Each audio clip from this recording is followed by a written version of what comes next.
Hey, warm welcome to this video. Bit of an update on a few countries today: the United States, Canada, the UK, maybe a bit on India. We'll see how we go for time. Now, I know a lot of people, including me, are sick and tired of this pandemic now. And we tend to think, oh, I just can't be bothered with this anymore. But if we actually take effective interventions now, whatever stage of the pandemic you are at, it can have massively beneficial effects now. It's never over. There's always point in intervening. It's a bit like stopping smoking. Anytime you stop smoking, it's going to be good for you. It's going to help. So let me just illustrate that, not about smoking, about the pandemic. These countries, the cases have come down dramatically. Belgium. So if the people in Belgium had thought, oh, stuff this, there's no point, then they wouldn't have enjoyed this massive drop-off. So Switzerland, Czech Republic, Belgium, Netherlands, all great reduction in cases. It just shows you can intervene at any time and get a massive beneficial effect. Israel, gone right down. France, they've got a lot of lockdowns now in France, but wow, is that dropping off quickly. Is Spain starting to drop off? Yeah, I think it probably is. So we see there this great benefit in intervening at any time. It's never too late to have a beneficial effect on this pandemic. Look at countries now that aren't doing quite so well. Italy. These are per capita figures. Italy started off so well and now has, well, I was going to say it's gone downhill, but it hasn't. It's gone uphill really, hasn't it, quite rapidly. The United States there we see is between Italy and Sweden in terms of per capita new confirmed COVID-19 cases per million. Then the UK, then Europe as a whole. We see that drop off there in Europe because of the drop off in places like Spain and France. So that feeds through to the average. Denmark also on an upward trend. But I think that's interesting because that gives us roughly where the United States is. So United States going up steeply, now overtaken Europe, but less than places say like Italy in terms of per capita figures. So I always think that's quite useful to look at those in terms of per capita. Now, if we go on to look at the United States, if I can click the right button, if we look at the United States now, here we are. So by the time you watch this, the United States will have 11 million cases. It was just lower than 11 million when I put this together, just below. Over a million cases in the past 7 days, and basically now we're on 250,000 deaths. Always hard to hit these sort of milestones that we unfortunately come to as we go through the pandemic. No, sorry, I'm having a few clicky problems today. Let's look at right, I've got it now. Let's look at the numbers in the states here. So this is live data, and I think it's clear now that the numbers are going up really quite dramatically there in the states, as we see the 7-day rolling average, and we see that the numbers have been well above 100,000 now, basically since 4th of November, just that one day they fell below. So greatly increasing numbers. And the other thing that's concerning about the states is the rate of growth, and we'll have a couple of ways of looking at that at the moment. Let's look at this one first, the effective R value, and it's going up in 49 states. Only Mississippi is it going down. So cases going up in all of these states. Maine, Vermont, high numbers, high R values indicating a lot of rapid growth. Okay, so so look at those trends for yourself. There's the link. Just click on it. Now, US official hospitalizations are going up. The official data shows that with quite a big delay. But the other thing I wanted to look at today in terms of assessing the increase in cases in the States is the positivity rate. So for every 100 tests that are done, how many of those tests come back positive? And at the moment in the United States, we see that is around about the 10% mark. So this is the positivity rate. This is the increase in number of cases there. Testing there, you probably can't see that very easily, but that's daily tests. But so around about 10% of the tests in the United States now coming back positive. And this, of course, is indicating a high degree of community prevalence. If a lot of tests are coming back positive, it means there's a lot of virus around.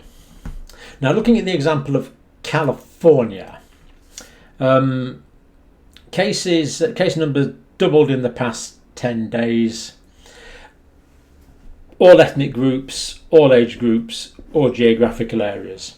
So in other words, cases are increasing through the different segments of Californian society and the different geographical areas and demographics of Californian society.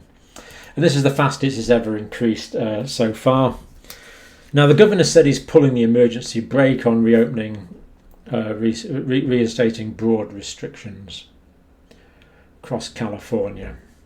California actually started off very well, if you remember back in sort of when we were looking at this first back in February, March, and then it kind of went downhill a bit, and is doing so further now. Resist visiting relatives over the holidays. Oh, sorry, I meant to mention, the governor's opening an emergency care facility. There's one in Imperial County, for example. In the UK, we call these Nightingale hospitals. There are emergency medical facilities which were built. The problem is not so much building the facilities, that's done now, it's staffing them that can be the problem. So, given that Thanksgiving is coming up, resist visiting relatives over the holidays, particularly at Thanksgiving. Recent rising cases have been at home parties and family gatherings. So the most recent cases in California, the infection driver in California, has not so much been demonstrations or mass political rallies. It's been quiet, I'm sure all the time, nearly always very dignified, low-key meetings between two families at home or different parts of an extended family in the home. That's been the main driver of infection in California. And here's the graph for the positivity in California. So we can see there's been a big increase in testing. That's roughly the increase in testing line. And about 5% coming back positive. So not as bad as other states. But even though there's only 5% coming back positive, it's still got the fastest increase in cases ever, indicating the rapidly accelerating situation in the States as we head into fall and winter. Iowa, cases and hospitalizations doubled in 2 weeks, but they have started a mask mandate. Indoors when unable to distance starting Tuesday. I mean, dear me, how long has this taken? It really does. It's just unbelievable how long has it taken. And do we see any evidence for why this has been a problem? Well, yes, we do, because the infectivity in Iowa, the positivity is now 50%. 50% of tests are coming back positive. That is absolutely incredibly high. The virus is very, very prevalent in Iowa. There's just been this, seems to have been a bit of a denial strategy. Chicago and Philadelphia, new rules starting Friday, banning indoor gatherings, closing indoor dining, for example. Now, I haven't got figures for Chicago specifically, but for the state of Illinois in general, we see that the positivity rate there is round about 13%, I would say. So relatively high, and we can see that the level of testing has also gone up. So again, that's the high positivity rate in Illinois generally. New Mexico started a lockdown. North Dakota has now imposed a mask mandate. I mean, dearie me, how long has this taken? It really is. You know, there's been this sort of denial strategy. If you don't want a pandemic, you know, just pretend it doesn't exist and it'll go away. Well, it won't. We're dealing with biological facts here. Oh, yeah, right, South Dakota. what an excellent example of what not to do in South Dakota. I mean, we had that Sturgis bike rally. Do you remember that back in, can't remember when it was now, but 400,000 people attended a few months back. And look at the, I'm not saying it's all this, it's other factors as well, but look at the positivity rate here. This is quite incredible. It's climbed to 60%. Wow, 60% of tests are coming back positive. That is unbelievable. There is a lot of virus around at the moment, this means, in South Dakota. Therefore, cases will increase. Therefore, hospitalizations will increase. Therefore, deaths will increase. Unfortunately, that is now inevitable. It's not too late to change behaviour and bring in interventions that are going to curtail that, but the increases are inevitable. We still need to fight it as much as we can, but those cases are baked in now. But don't forget, the numbers can come down again, and they will with appropriate behaviour. But the vaccine is probably not going to rescue that situation. That is a very, very high positivity rate. And another example, Kansas, 50% positivity rate. So again, very high positivity rates in some parts of the United States, and this will inevitably feed through into cases, hospitalizations and deaths. So start intervening now, do all the right things now, and try and not make this any worse than it already is. If you're digging yourself into a hole, stop digging and start doing the right things. Now, I'm going to look at Canada in a minute, but first we'll look at a bit of an international update from Canada, because they keep this rather nice graphic of all the countries, and here it's got the rate of increase. So India, for example, talking to a friend from India, and the cases there are increasing somewhat, but we'll look at some more information from India later on. United States, fairly steep increase. Now, I did hear there's more cases coming in Iran, and this does bear that out. Increasing cases in Iran and Iraq. Also increasing cases in Iraq. Saudi Arabia not so much. Australia doing slightly better. New Zealand good. There's no community transmission in Australia now. I'm pretty sure it's all gone. Anyway, you can fiddle with that for ages. It's just so interesting to look at. But just click on it yourself and have a look. Now, Canada itself, definite increasing trends in Canada, no doubt about that. It's this part of the graph you need to look at over here to see how steep the trend is. So Nunavut, there was no cases for a long time. Now there's 26. I assume it's one cluster in Nunavut. So Northwest still low. Yukon, British Columbia increasing, Alberta also increasing, Saskatchewan increasing but from a lower base, Manitoba.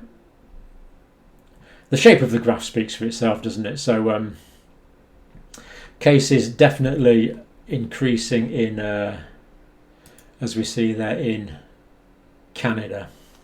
So there we go. Yeah, so that's the international one there. Click on that, do have a look, and that's the Canada data there, definitely showing upward trends, unfortunately. Now, moving on to the United Kingdom now. Scotland. It's a bit confusing because we've got the lockdown in England, and Scotland have still got this tiered system. But Scotland have just announced a great increase to the tier system from 6 p.m. this Friday. Let's just look at it briefly. So 2 million more people entering for the highest level. So the tier system in Scotland goes from 0 to 4. So there's 5 different levels. It's a bit confusing because 0 counts as 1. So these are going into the highest level. From 6 p.m. on Friday, mostly in the west of Scotland, these areas here, Western Bartonshire, East Dunbartonshire, those areas there, Glasgow City notably. And West Ayrshire, where I am from, where I was born, and also where the President of the United States has a rather nice hotel and golf course. Now, These restrictions are kicking in from 6 p.m. on Friday. Now, what happened in England was in London, they looked at the COVID symptom, not the COVID symptom, the Google travel data, and they found it increased quite a lot when the lockdown was announced, because people were like going out for a last few drinks before the lockdown started. So I really hope that doesn't happen in Scotland, but it may well, because of course that's going to feed through to some increases. And this is the trouble with announcing these things ahead of time. So from 6 p.m. this Friday.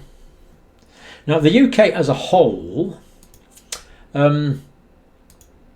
this is the COVID symptom tracker app. So we see that this, in lifetime data, these cases seem to be going down, which is encouraging. This is the number of people with infections, with symptoms today. It's always an underestimate because it only catches people with symptoms. The area of the country is shown again. Good to see the reduction in the northwest, but now we see there's more cases in the Midlands. But good to see that trend definitely going down on that data, definitely.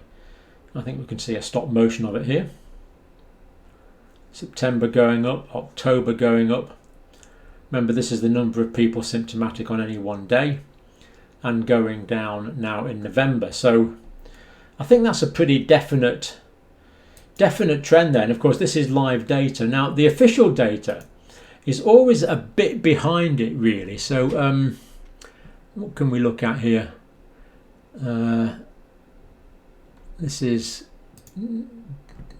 yeah, well, anyway, if you go into that website, you get your daily update, your UK summary. So it's saying the R number's 1 to 1.2, whereas the COVID symptom tracking data would say it's lower than that. It'd say it's about 0.9. But it's good to see the graphs. So here we have the cases, and we do see it going up. Now here's cases by date reported, and basically we're not seeing the benefit of the lockdown yet. Now it will come, and I believe we're seeing the benefit in the COVID symptom tracker data as that goes down, because this is much more live data, really. People reporting every day. So cases by date reported, not really seeing a reduction there yet, but we will. I believe that the effects of this lockdown will feed through. What's concerning as well is this is the data for patients admitted to hospital. 1,800 admitted to hospital in the 24-hour period. Probably the most useful to look. That's the number of patients admitted on a daily basis. This is the number of people in hospital. But because of the reduction in the number of symptomatic people, I do expect this to slow down and flatten off. And I would predict that will happen before it gets to the levels of the first peak. So I'm not expecting this peak in hospitalizations to be as high as the first peak in hospitalizations. And although it could go up for a little while yet, but then the data says it should flatten out, then it should start to drop down because of this lag effect we are now so familiar with. And this is the intensive care admissions, or people in intensive care, much lower than they were. But there again, we know much more about treating the disease at an early stage now, such as giving hydrocortisone, which we know can prevent people going to intensive care, for example, which is, of course is an ideal situation to prevent deterioration as much as we can. So that's the link for the apps data. That's the link for the official data. Just go into the description, click on it, it'll take you straight there, and it does get quite addictive looking around it. Now, India. Let's just look at India briefly before we finish today. So these are the cases in India, diagnosed cases, and there's no question they went up dramatically, and I must say, to my surprise, they've come down equally dramatically. Now, this does seem to be genuine data. I was talking to a friend of mine who runs a hospital today in India, on the left-hand side of India, on the west coast, and he's had 2,000 patients admitted with COVID-19 to his facility, and 45 have died, so about 2.25% have died. But he was only admitting the sickest patients, many being referred from other hospitals for his intensive care facilities. So he said that the death rate's much lower than he would expect. He's been discharging people in their 80s with comorbidities. I mean, there has been some deaths, of course, 45 out of 2,000. But he does say that it's genuine that the number of cases and hospitalizations in India are dropping now. So I am satisfied that this is genuine data. Now, the testing in India, of course, is very low. So that can be a factor, but there is still a genuine reduction in the number of cases in India. Now, why this has happened, we don't know. Is it that they've been exposed to previous coronaviruses? Is it they've got better immunity by being exposed to many different pathogens in India? Have they got better immunity because they're frequently exposed to gastrointestinal parasites in India? We don't really know this yet. Surprisingly, vitamin D levels in India aren't particularly high because Indian culture people try to keep out of the sun. And I have put the UK on the same graph as this, which is a bit silly really, because the population in India is 1.35 billion. In the UK as a whole, it's 66 million. So I'm not saying these are comparable, but it is showing that the number of official diagnosed cases in India isn't that much above the United Kingdom. Although, of course, we have got much better testing in the United Kingdom, so it's not comparable. But that direction of travel in India is a genuine one, and that is very encouraging. Quite similar to many areas in Africa, actually, where things are nothing like as bad as we had feared. Now, what's India doing about vaccine? Well, India still wants vaccination, of course. It still wants vaccination. So is India going to get hundreds of millions of doses of the Pfizer and Moderna vaccine? No, of course not.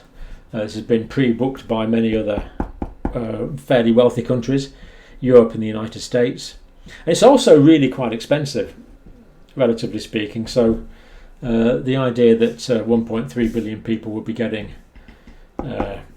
courses of vaccines at those kind of relatively high prices. I think it's about £45, which is about $60 for a course of Moderna vaccine. Yeah, so that would add up rather a lot, wouldn't it? So, but the manufacturing and production is not there, and we know that Pfizer and Moderna are not selling their vaccine at cost. We know that they are making a profit on it. How big a profit, we don't know. We'll find out at some point. Or actually, maybe we won't. Maybe we won't find out, actually. It might remain a mystery for our lifetimes. Now, India is experimenting or starting trials with Sputnik vaccine. So phase 3 trials on Sputnik vaccine starting in India soon. May have started already, I'm not sure. The Oxford AstraZeneca vaccine is being produced in India by the Serum Institute of India. And this is interesting. Late stage trials in India have gone well of the AstraZeneca vaccine. Now, the big advantage of that is a course of the Moderna vaccine might cost you about £45, about $60 maybe. A course of the AstraZeneca vaccine costs £6. I think it's going to be £3 a shot. So we can see that India can afford that. For poorer people, much more than it can afford that. Although hopefully this price will be coming down. Now, the late stage trials for the AstraZeneca vaccine in Oxford, the Oxford AstraZeneca vaccine have gone well. Now, what does this mean? They've gone well. Do they mean that the distribution has gone well and the mechanical processes of the trial have gone well? Or do they mean that the results are looking positive? We don't know. I'm on absolute tenterhooks about the results from the AstraZeneca vaccine. And they're also saying the trials are almost completed. So I'm really hopeful of data soon. Is it going to be next week, the week after that? We don't know. What are the numbers going to be? Is it going to be 70%, 50%, 90%? We just haven't got a clue. But I really, really want this. I'm delighted the Pfizer and Moderna vaccines are working, of course. Completely delighted. It's proved principle and many people will benefit. But I also want the Oxford AstraZeneca one because this is the one we're going to use mostly in the UK. The European Union has ordered, I think, 300 million doses of the Oxford AstraZeneca, which is really going to help in Europe. And I think the Oxford AstraZeneca vaccine, I've got 300 million doses earmarked for poorer countries as well. And especially if it can be mass produced in India, as it can be, then that's got the potential to help many people on poorer incomes, which would just be Absolutely brilliant. So a quick run through those things today. The United States, to tell you the truth, is the main concern. The trajectories are well upwards, much the same as they are in Italy.